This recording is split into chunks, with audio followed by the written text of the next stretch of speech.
just kind of one of those days where I feel like hanging out inside. Not gonna lie, I am wearing PJ pants, and I've got my assistant Nutmeg here also on the couch with me. So we're gonna wander around the house a little bit and see what we can find. Luckily, science still works inside. We're gonna start off by doing a little spelunking or cave exploration in my bathroom cabinets. So let's see what's in here. Bet we're gonna find some good stuff. Okay, well, predictably first we have a lot of toilet paper. And actually, while we're here, I'll give a shout out to this company. They make great toilet paper from recycled paper, and it ships to you all in one big box with no extra packaging. It's wrapped in paper.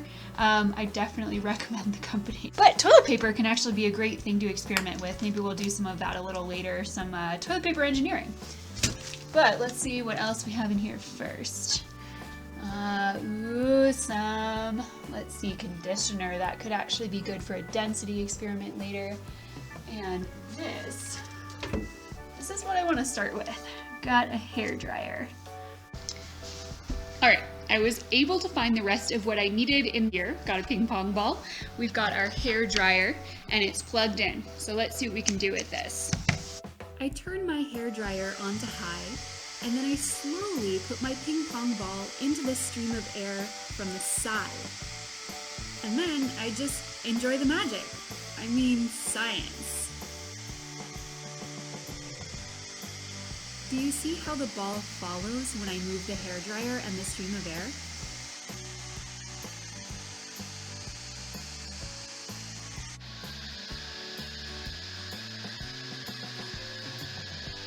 I can even tilt it and the ball will still follow the stream of air. This works because of something called lift, also known as Bernoulli's principle. There are really only two things you need to know to understand how lift works. Number one is that faster moving air is at lower pressure. And number two is that air moves towards areas of low pressure. Since the air from the hairdryer is moving really fast, the ping pong ball is basically inside of a column of low pressure. All of the air around that column is moving a lot slower, and it has higher pressure.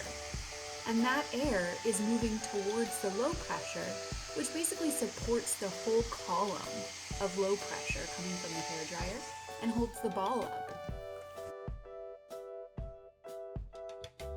This is all a lot easier for me to picture if I think about a different shape. So take a look at this shape. It's kind of like an airplane wing or a shark fin from the side. When it's moving forward, like an airplane moving through the air is forced over the top, which is curved, and under the bottom, which is flat. Which air would be moving faster? The air over the top, the curved part, moves faster because it has a longer distance to go in the same amount of time as the air that's moving straight across the bottom. Because the air on top is moving faster, it's at lower pressure. And because air that's at high pressure moves towards areas of low pressure, the air below the wing lifts up the wing as it moves towards that area of low pressure above the wing.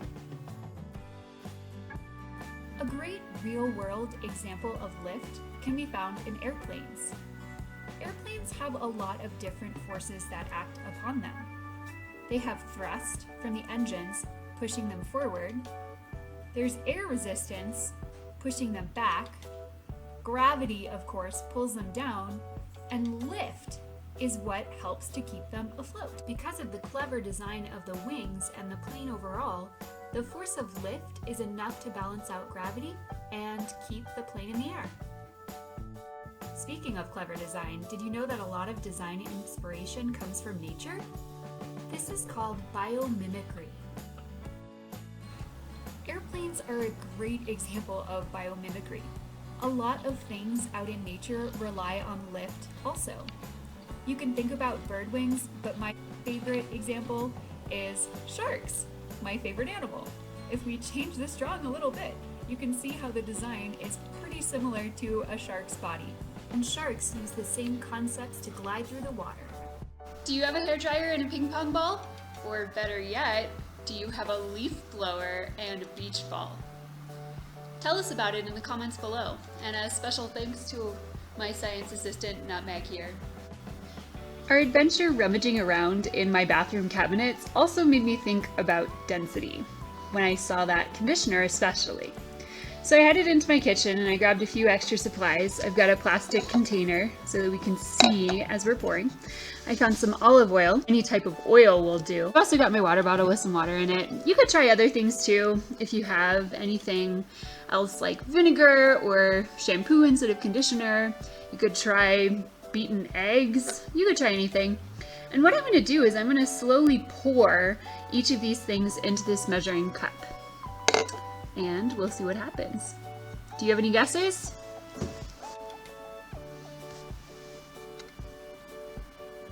You don't need very much. I'm just going to pour a little bit of each. Okay, so we've got our water. I think I'll do the oil next. You really could do it in any order. You might just have to wait for some settling depending on how you pour. All right, so we can already see that we've got a pretty nice layer there, two pretty distinct layers. What about the conditioner? How do you think that will sit in this density column?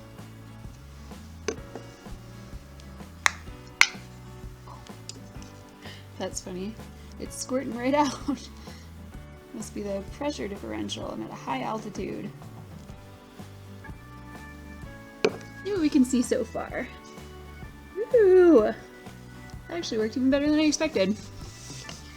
Let's see, this might help us see it a little bit. What does it look like to you? What do you notice? To me, it looks like the conditioner wants to settle in between the oil and the water. But I also notice that it's hanging down into the water. And I am super curious what will happen if we add more water. Let's find out.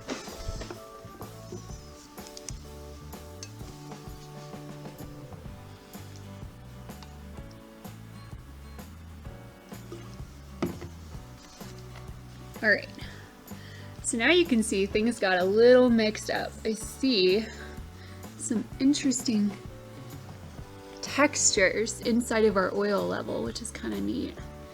But I also see that our conditioner has actually settled out in between those two layers. That is different than what I predicted.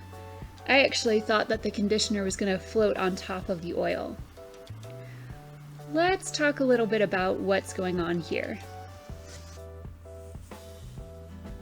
When you take a look at our density column that we made with conditioner, olive oil, and water, which thing do you think is the most dense? Which is the least dense? How can you tell?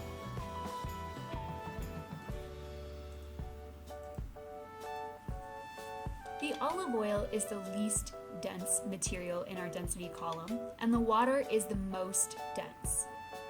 When things are more dense, they sink, and that pushes the less dense stuff above it so that it floats. You can create a density column when you put together a lot of different materials that have different densities, and they will form into layers like ours did. You don't have to limit it to 3 things. You can try a lot of different things. You can try shaking it and seeing how long it takes to settle back into the density column. You could try adding solid things and see where they float in your density column. So what exactly is density? Have you heard that word before? What do you already know about it? Density is a measure of how much stuff you can fit in a space, or how much mass is in a particular volume. You can think about it if you picture taking a cotton ball and putting it in a container that's just the right size for a cotton ball, and then taking another cotton ball and stuffing it really tightly into a small container so it just barely fits. Which one of these would be more dense? The smaller container would be more dense because you fit the same amount of stuff into a smaller space. I'm gonna try one more thing to see what happens. So I've got here some rock salt. Big crystals, big chunks of salt. So I'm gonna drop some in and let's see what happens.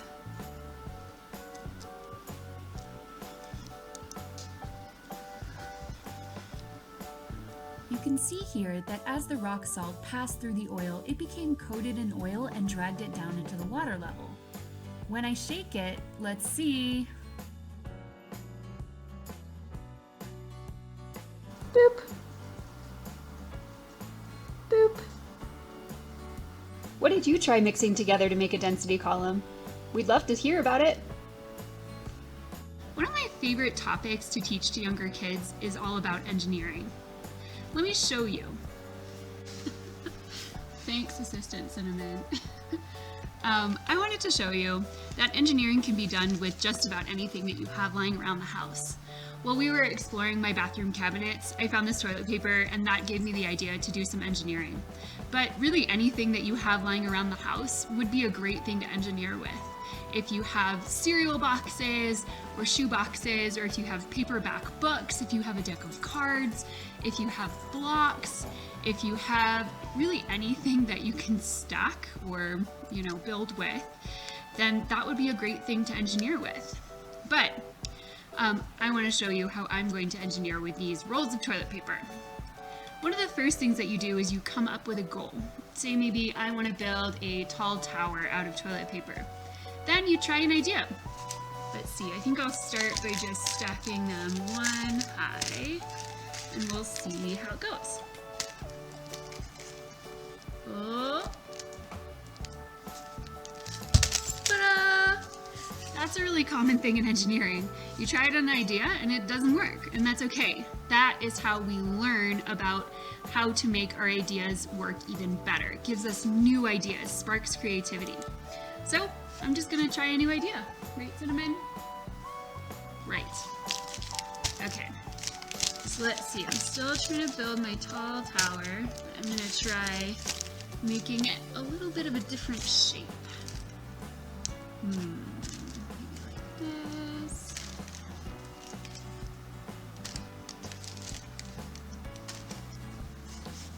All right, there we go for now.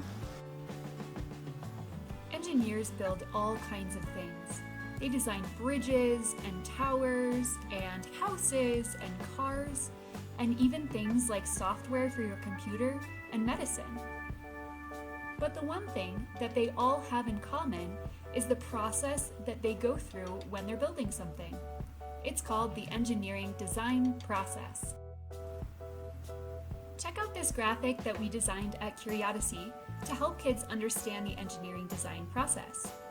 It all starts with a goal. Set a goal. What do you want to make? Then, you come up with an idea. How can you make your goal? Try it out.